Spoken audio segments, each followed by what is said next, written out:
ഗ്രന്ഥസമീക്ഷയിലേക്ക് സ്വാഗതം. ഇന്ന് June 19 വായനാദിനം.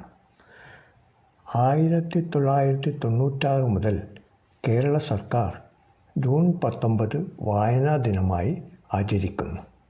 June 19 മുതൽ 25 വരെയുള്ള ഒരാഴ്ച വായനാ വാരമായും കേരള വിദ്യാഭ്യാസ വകുപ്പ് ആചരിക്കുന്നു.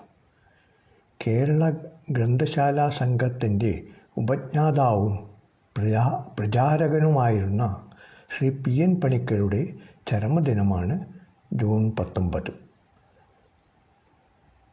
കേരള സർക്കാർ 1996 മുതൽ അദ്ദേഹത്തിൻ്റെ ചരമദിനം വായനാ ദിനമായി ആചരിക്കുന്നു. 2017 മുതൽ ഈ ദിനം ദേശീയ വായനാ ദിനമായും ആചരിക്കുന്നു.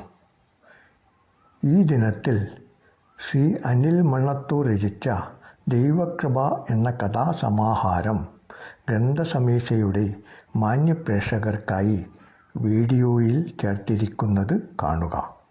നന്ദി.